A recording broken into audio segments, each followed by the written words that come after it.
Dans Isaïe 61:10,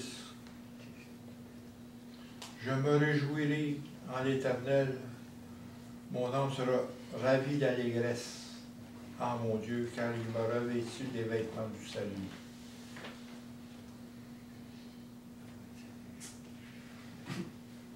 Il m'a revêtu des vêtements du salut.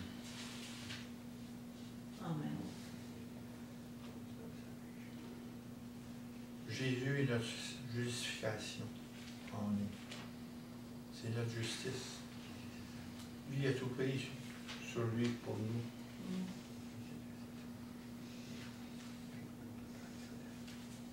Et nous sommes sans aucune culpabilité devant Dieu en ce moment. Aucune. Ça fait une joie.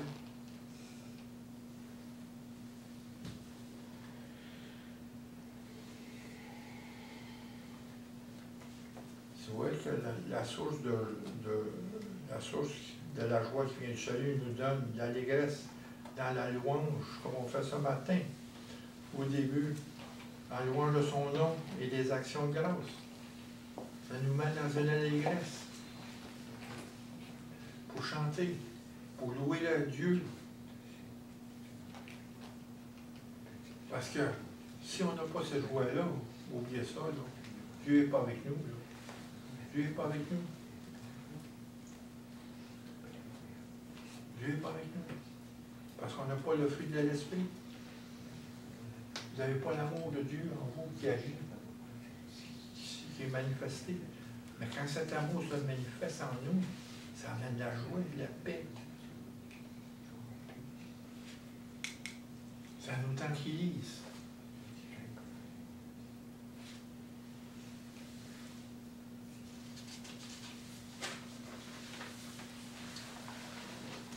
Puis la parole de Dieu, c'est une source de joie. Le salut et la parole de Dieu est une source de joie. Quand vous lisez, qu'est-ce qu'on dit ce matin? Surtout dans les psaumes. Parce que le mot joie, on le voit un peu partout. Réjouissance, on le voit partout dans les psaumes, à travers la Bible, à travers les Écritures. Même Jésus en parle, il a transmis sa joie en nous.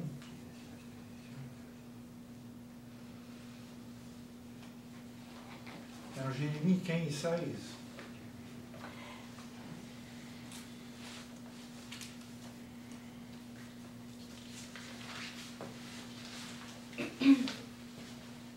Il dit, j'ai recueilli tes paroles, je les ai dévorées.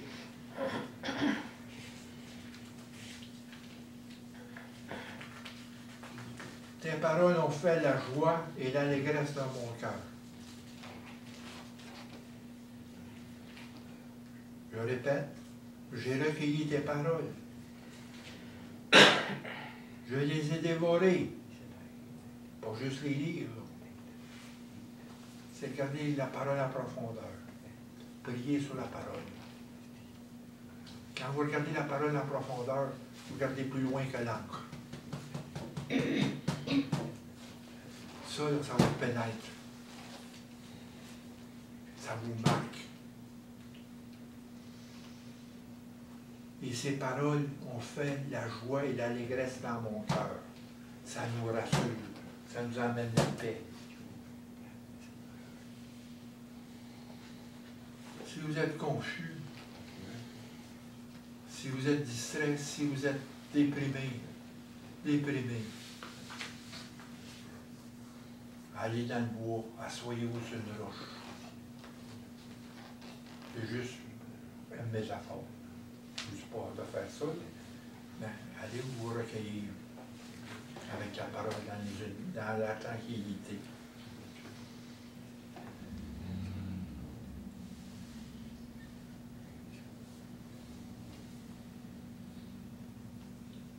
L'amour pour la parole de Dieu est un signe que nous sommes enfants de Dieu.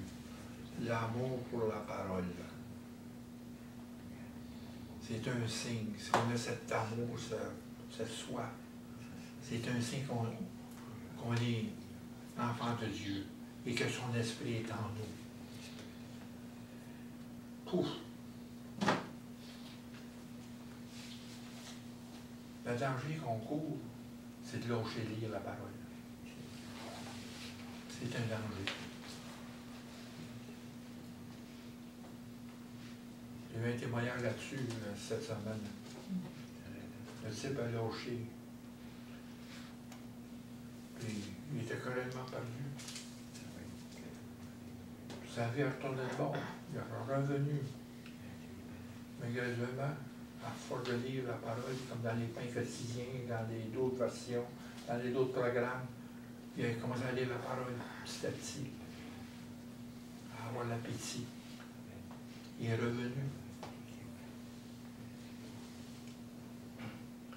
L'amour intense pour la parole inspirée de Dieu,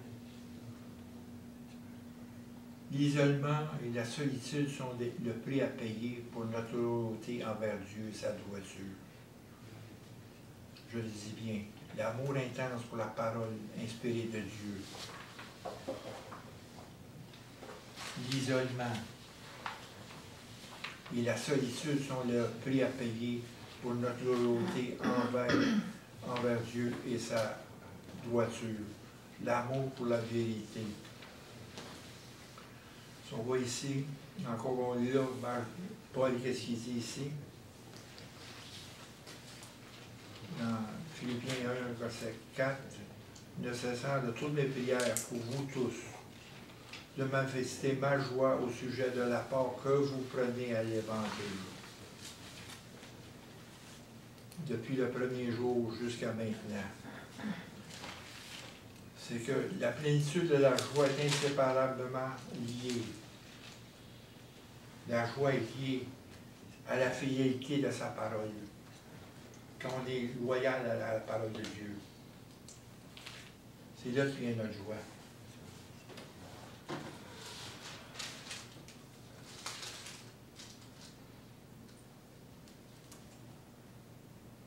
Puis, dans 1 Philippiens, verset 25, chapitre 1, je suis persuadé que je resterai avec vous pour votre avancement et votre joie dans la foi. Votre joie dans la foi. La foi, la joie, ça ne peut pas se séparer. La foi, l'amour, la joie et la paix. Ces choses vont ensemble. Ça devient par la foi. Ça découle de la foi. La confiance. La confiance. Quand Jésus me dit à tous les matins, trust me. Aie confiance à tous les matins. Aie confiance. La joie vient de la foi. Juste l'attendre. Dire ça dans les petits murmures. Ça me réjouit. Ça me soulage. Quand il dit dans Jérémie 26,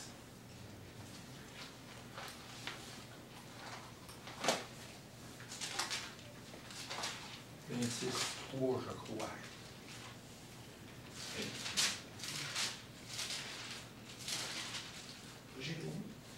C'est ça.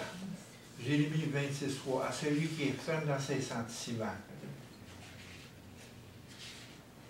tu assures la paix et la paix parce qu'il se confie en toi. À ceux qui sont fermes dans ses sentiments. Parce que je vous ai dit tout à l'heure,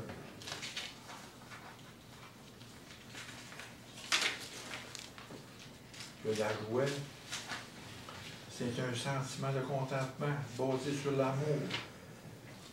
L'amour de Dieu, la grâce, la bénédiction, les promesses. Et la proximité de Dieu à ceux qui croient en Christ. À celui qui est ferme dans ses sentiments, celui qui tient ferme dans l'espérance de Dieu. Tu assures la paix.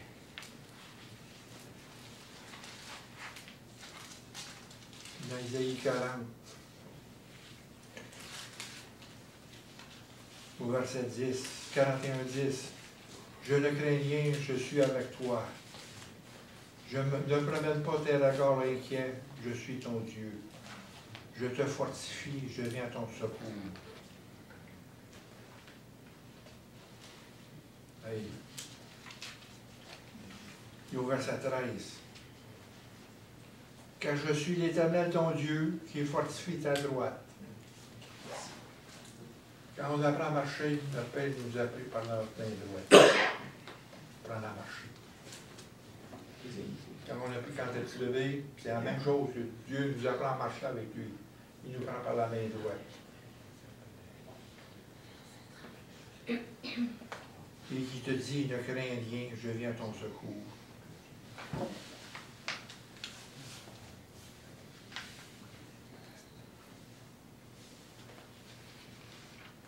C'est dans le 25, comme on dit, de la foi découle la joie.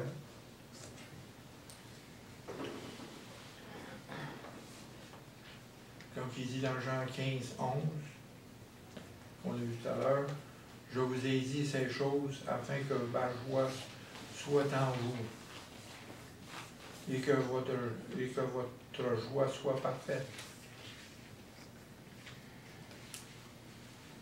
Et la plénitude de la joie, c'est ce qu'on appelle la joie parfaite, la joie pleine, que Christ emmène en nous, et il y a l'obéissance à ses commandements. Quand on lit 15:7,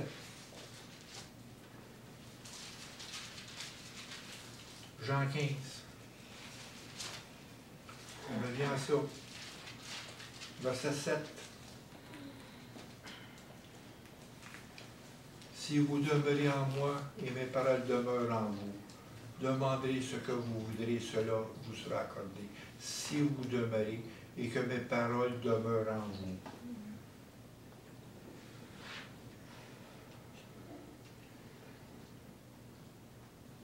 Et au verset 9, comme le Père m'a aimé, je vous ai aimé. Demeurez dans mon amour, vous gardez mes commandements, vous demeurez dans mon amour. Vous gardez mes commandements, vous demeurez dans mon amour. Que j'ai gardé les commandements de mon Père. Je demeure dans son amour. Et la joie aussi est liée, comme je l'ai dit tout à l'heure, notre séparation avec le monde. Il faut se séparer du monde. Il ne faut pas vivre en conformité avec le siècle présent.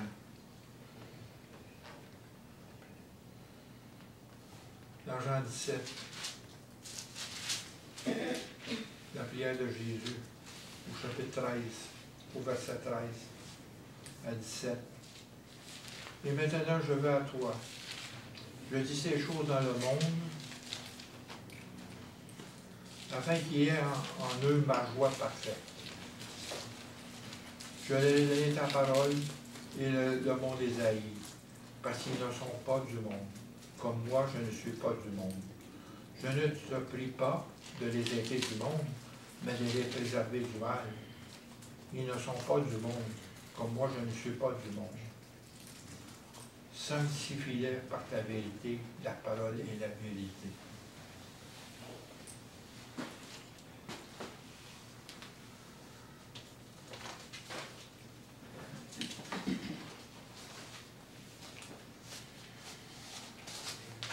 Si on regarde, regardez ce qui se passe dans le monde. Tout le fracas qu'il y a. Tout le chamboulis qu'il y a dans le monde. N'oubliez pas une chose. Avec Christ, on est assis en haut. On est dans un passage dans le monde. On est dans un pèlerinage. Dieu nous fait traverser à travers ce pèlerinage-là. À travers toutes ces ténèbres-là. En nous, nous avons la lumière pour passer. Il nous emmène dans un chemin. Comme Jésus dit, je suis le chemin, la vérité et la vie. Je suis la lumière du monde. Quand il dit dans Jean, cette lumière, c'est pas tout le monde qui l'a reçue. Il leur a poussé cette lumière-là. Mais nous avons reçu Jésus. Et nous croyons en Jésus. C'est qu'il nous a donné le pouvoir d'être enfants de Dieu. On n'est pas du monde. On est dans un autre royaume. Dieu nous a mis à part, là. Il nous a sanctifiés. Sanctifier veut dire mettre à part. Il nous a pris à mort du monde. Il ne faut pas se confirmer aux influences du monde. Parce qu'on ne trouvera jamais de bonheur. Il dit bien dans le dernier verset, Psaume 23, le bonheur et la grâce m'accompagneront tous les jours de ma vie. Le bonheur et la grâce m'accompagneront tous les jours de ma vie. Retenez. Moi, c'est des beaux versets. Il n'y a rien qui peut me pleumer juste à retenir ces versets-là. Quand je m'envoie dans le fond d'un baril, je répète ça. Le bonheur et la grâce m'accompagneront tous les jours de ma vie. C'est une promesse de Dieu. Dieu est notre berger. Et on ne manquera jamais de rien. Il nous amène à ces pâturages verts. Il nous amène vers des eaux paisibles pour nous tranquilliser, pour restaurer notre âme. Notre âme a besoin d'être restaurée. On a des blessures dans l'âme. Il y a des choses, il faut qu'ils reviennent. Il faut remonter. Qu'est-ce qui est tombé? Quand il dit dans Jean, dans Jean 15, versets 12 à 13,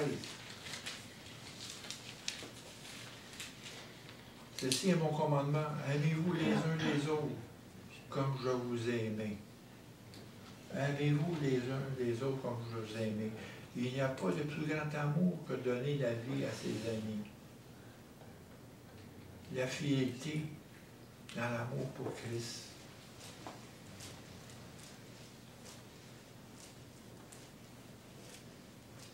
Parce qu'on est consacré à lui. On regarde les Philippiens. On voit que Paul, dans le verset 7, il est juste que je pense à vous tous, que je porte dans mon cœur, soit dans mes liens. Il répète ses liens. Comme il dit ici, il répète au verset 13.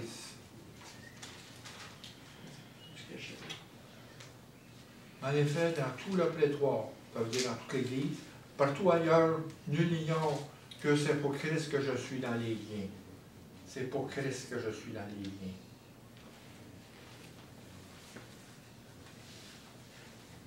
Puis au verset 7, il dit, il est juste que je pense à vous tous parce que je porte dans mon cœur soit mes liens, soit dans la défense et la confirmation de l'Évangile. Les liens de Paul, c'est pour Christ, c'est pour l'Évangile, pour l'Église, pour tout son corps. C'est une consécration à lui et à ses objectifs, à l'Évangile. Il parle du progrès de l'Évangile.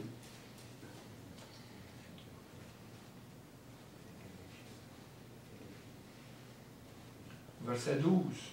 Je veux que vous sachiez, frères, que ce qui est arrivé a plutôt contribué, aussi qu'il est, dans la situation qu'il est, au progrès de l'Évangile, pour avancer l'Évangile. C'est parce qu'à travers nos faiblesses, à travers nos situations, quand la grâce de Dieu est avec nous, quand sa grâce nous suffit, ça amène la gloire dans toute l'Église. C'est le plus beau témoignage que je peux faire dans les situations que vous êtes, dans chacune de vos situations.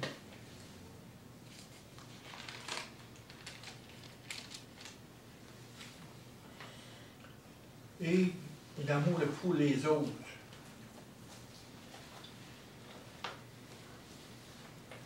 Parce que dans le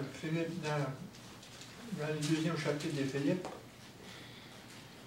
dans le chapitre 2, versets 1 à 2, il y a quelques consolations en Christ, quelques soulagements dans la charité, il y a quelques unions d'esprit. S'il y a de compassion, quelques miséricordes, rendez ma joie parfaite. Rendez ma joie parfaite. Ayant un même sentiment, un même amour, un même âme, une même pensée. La joie doit être contagieuse. Et contagieuse dans le corps du Christ.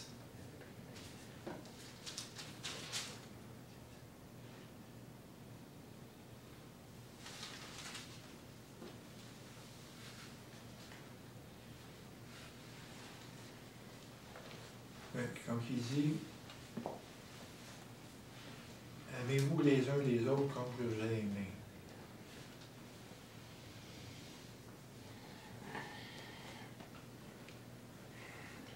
Pour faire de nous une maison spirituelle de Dieu, une communauté spirituelle, il faut que chacun de nous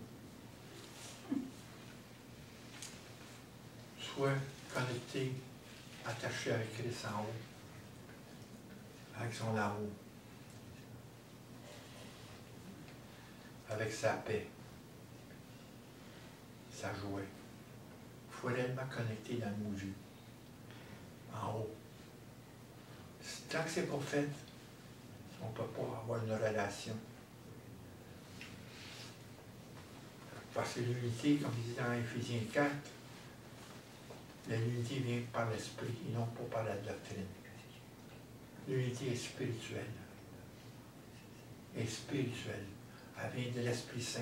On a le même esprit, la même âme. On est dans le même corps. L'amour de Christ est répandu en nous. Il faut qu'elle nous mette en relation dans les liens. Comme on a vu dans Éphésiens 4, versets 15 et 16, car nous professons la vérité dans la charité. N'oubliez pas, la charité, c'est la manifestation de l'amour par le Saint-Esprit en nous. La manifestation de l'amour. Nous jouissons à tous égards à celui qui est le chef, Christ, et celui est grâce à tous les liens de son assistance, que tout le corps bien coordonné forme un solide assemblage. Un solide assemblage. Il faut être connecté, excusez-moi l'anglicisme, avec lui en haut avant. Lui nous connecte, là.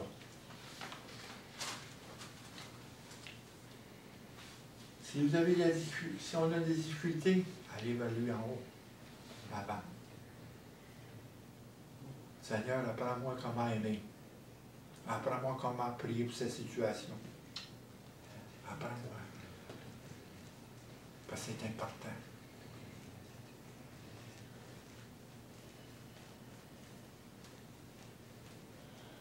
Puis, il dit, c'est de lui, et grâce à tous les liens de son assistance, que tout le corps bien coordonné.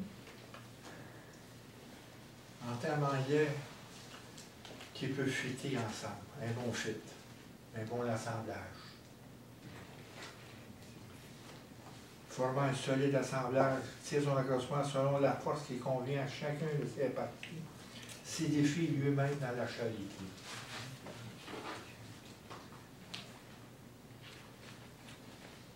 La joie du Christ aujourd'hui, c'est qu'on s'aime entre nous, qu'on soit un corps. C'est sa joie.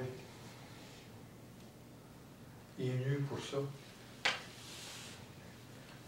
Il est venu nous chercher, pour faire un peuple.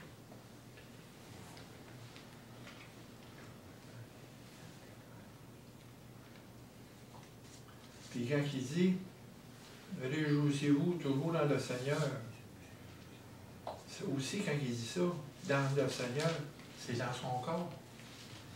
réjouissez-vous toujours dans son corps. Quand il dit réjouissez-vous dans le Seigneur, c'est dans son corps l'Église.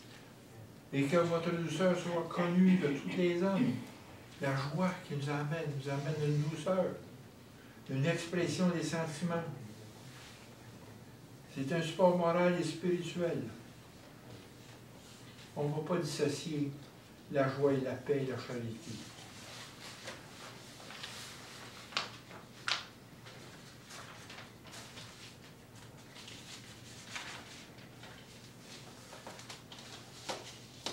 Puis dans Pierre, dans 1 Pierre 4,12.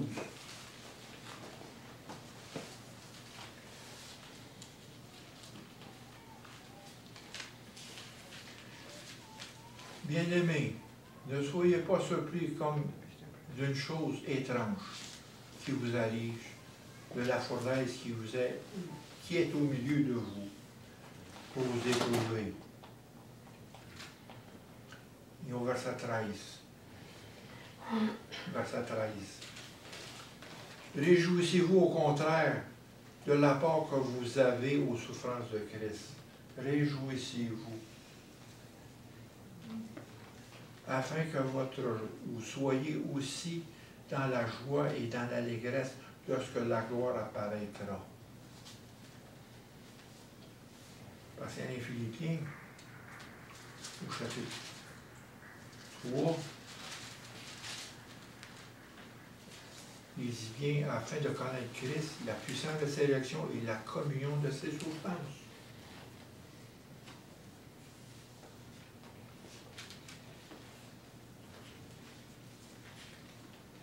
La communion.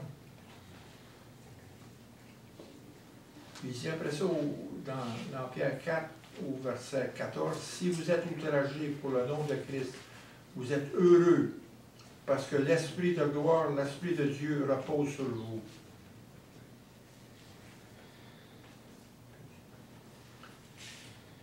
Puis dans 1 Pierre 5, 10, parce que l'épître de Pierre a été écrite, c'est la première épître, parce que les chrétiens se faisaient persécuter à Rome. Vous savez, dans l'histoire, dans l'histoire qui est racontée, dans le temps de l'empereur romain, Néron envoyait tous les chrétiens, parce que dans l'arène, pour se faire manger par des lions.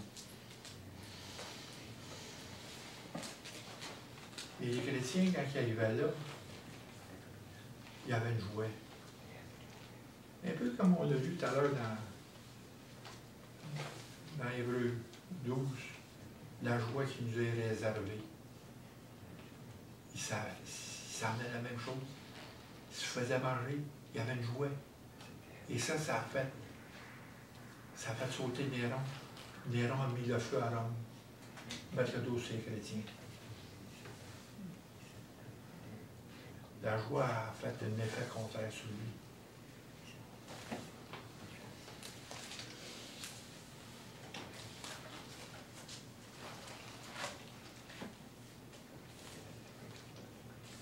Tu sais, si quelqu'un vous blesse ou fait mal, puis vous gardez cette joie-là, ça vous désarme, ça désarme la personne qui vous blesse. Ça le désarme, ça le déstabilise. Parce que, qu'est-ce qu'il dit? Ça n'a rien fait. Ben, vous avez joué. Regardez, conservez cette joie-là.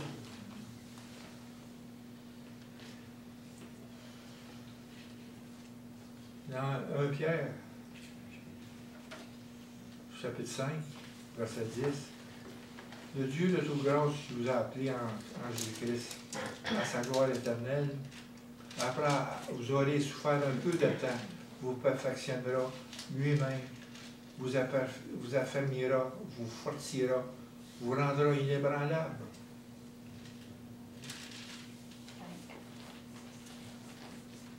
Quand Jésus a dit à Paul, « Ma grâce te suffit »,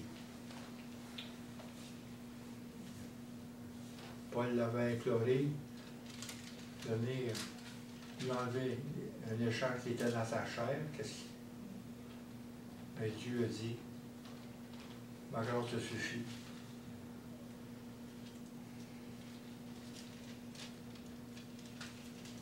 Et dans Jacques, chapitre 1, verset 2,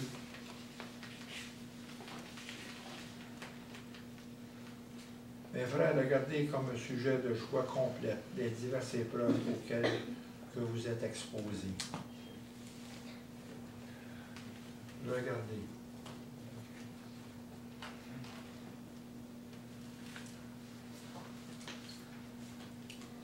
Heureux ceux qui placent en toi leur appui.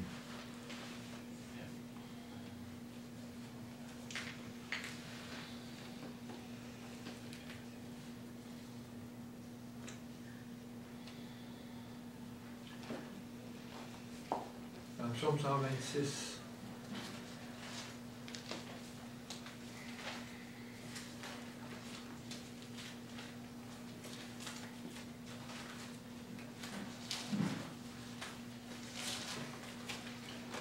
pour n'importe quelle épreuve qui passe dans vos vies. Dans cette épreuve-là, il y a une bénédiction tout le temps. Il y a tout le temps une bénédiction. N'importe quelle épreuve. Parce qu'on marche dans la vallée avec Jésus. Et au bout de cette vallée, il y a un arc-en-ciel. La destination. On voit Satan, on voit qu'est-ce qui est on voit qu'est-ce que Dieu prépare pour nous. Qu'est-ce qui est en avant. Il faut oublier qu'est-ce qui est en arrière, mais regarder qu'est-ce qui est en avant. Tout le temps.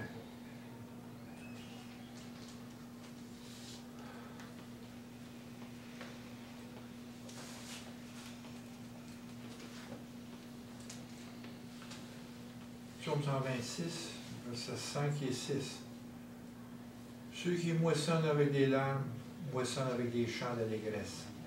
Celui qui marche en pleurant, quand il porte la semence, revient avec allégresse quand il porte ses germes. Ceux qui sèment avec les larmes, moissonnent avec l'allégresse.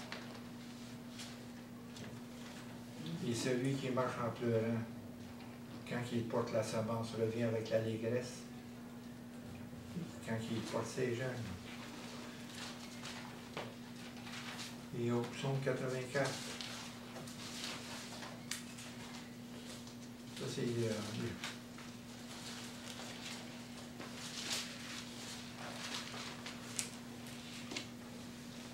versets 5 et 6, c'est la même chose. Psaume 84, versets 5 et 6. Heureux ceux qui habitent ta maison, ils peuvent te célébrer encore. Heureux ceux qui placent en toi leur appui, ils trouvent dans leur cœur des chemins tout tracés. Heureux ceux qui placent en toi leur appui.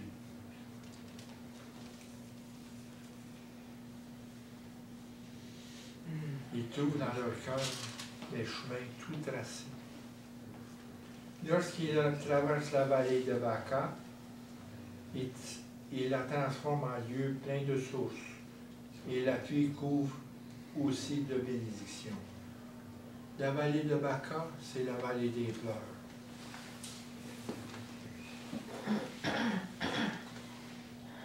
Quand on moissonne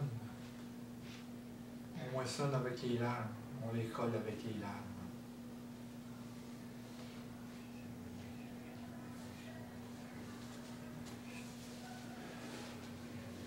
C'est pour ça qu'on l'appelle aujourd'hui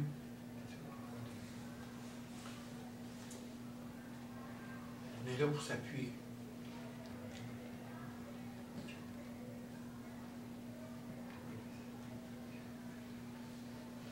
Mettre notre appui sur Dieu.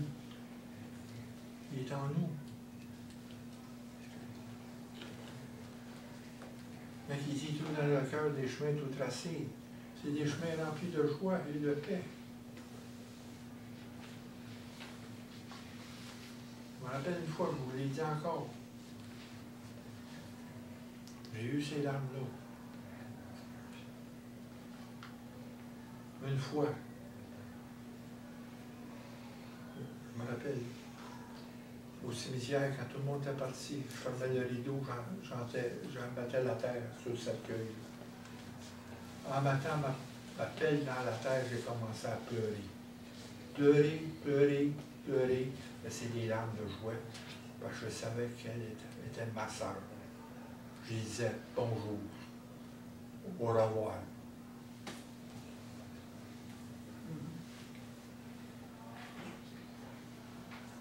Elle était partie. Parce que cette personne-là était venue plus de temps avant pour s'assurer de son terrain. Puis j'ai pris soin de son dos tout le temps pour qu'il ne soit pas déplacé. Il est enterré à côté de son père, qui est un pasteur que j'ai enterré. Et ça m'a fait quelque chose. C'est venu me chercher.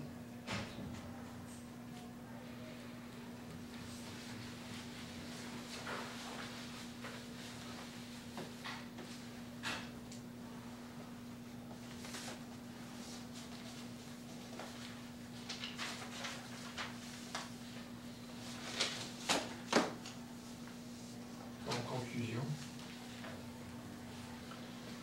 Jésus a dit dans Matthieu 26, 29, « Je vous le dis, je ne boirai plus désormais de ce fruit de la vigne, jusqu'au jour où je boirai du nouveau avec vous dans le royaume de mon Père. »